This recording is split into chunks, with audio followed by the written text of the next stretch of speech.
இன்று 9/2/403 காலை இந்து ஆட்டோ தொழிலாளர்கள் முன்னணி சங்கம் மாநிலம் தழுவிய ஆர்ப்பாட்டம் திருச்சி மரக்கடை ராமகிருஷ்ணா தியேட்டர் பாலம் அருகில் நடைபெற்றது. இந்த ஆர்ப்பாட்டத்தில் ஆட்டோ முன்னணி பொறுப்பாளர் பாஸ்கரன் தலைமை தாங்கினார்.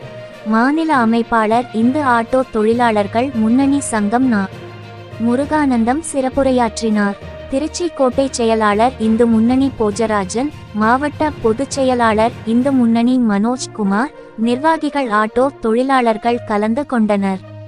இந்த ஆர்ப்பாட்டத்தில் தமிழக அரசு தேர்தல் வாக்குறுதியில் பெட்ரோல் டீசல் கலால் வரியை குறைக்கப்படும் என தெரிவித்ததை நிறைவேற்ற கோரியும், ஓலா, ஊவர், ராபிடோ போன்ற பன்னாட்டு நிறுவனங்களை தடை செய்ய, ஆட்டோ மீட்டர் கட்டணத்தை உயர்த்தி ஓலா, ஊவர், ராபிடோ போல் அரசாங்கமே ஏற்றி நடத்திட போக்குவரத்து அபராதங்கள் குறைத்திட ஆட்டோ கேஸ் விலை ஏற்றத்தை கண்டித்தும், ஆட்டோ தொழிலாளர்களுக்கு இலவச வீட்டு மனை பட்டா வழங்க வேண்டும், ஆட்டோ தொழிலாளர்களின் குடும்பத்தில் முதல் பட்டதாரிகளுக்கு அரசு வேலைவாய்ப்பில் முன்னுரிமை வழங்க வேண்டும், இன்சூரன்ஸ் நிறுவனங்கள் ஆட்டோ ஓட்டுநர் குடும்பத்திற்கு இலவச காப்பீடு வழங்க வேண்டும் போன்ற 12 கோரிக்கைகளை முன்வைத்து ஆர்ப்பாட்டம் நடைபெற்றது.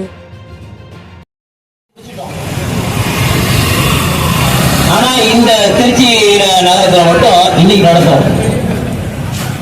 ஏன் இங்க இருக்க காவல்துறை உடனே லெட்டர் பார்த்து அனுமதி மறுக்கணும். ஏன் அனுமதி மறுக்கணும்? ஏதாவது அடிப்படை காரணம் இல்ல. போனோம் கோர்ட்ல சொல்லலாம், நீதிபதி எதுக்கு இதெல்லாம் போய் தடை பண்றாங்க, உங்க திருச்சியில் இருக்கவங்க என்ன ஆச்சு, திருச்சி போலீஸுக்கு என்ன மூளை சரியா வேலை செய்யலையா, ஏதாவது பிரச்சனையா, எதுக்கு அவங்க கொடுத்தாங்க சொல்லி இன்னைக்கு கோர்ட்டு அனுமதியோட இந்த இடத்துல நடக்கும். இந்த ராமகிருஷ்ணா பாலத்தில் நடத்துறோம். நம்ம கோர்ட் சொல்ல இந்த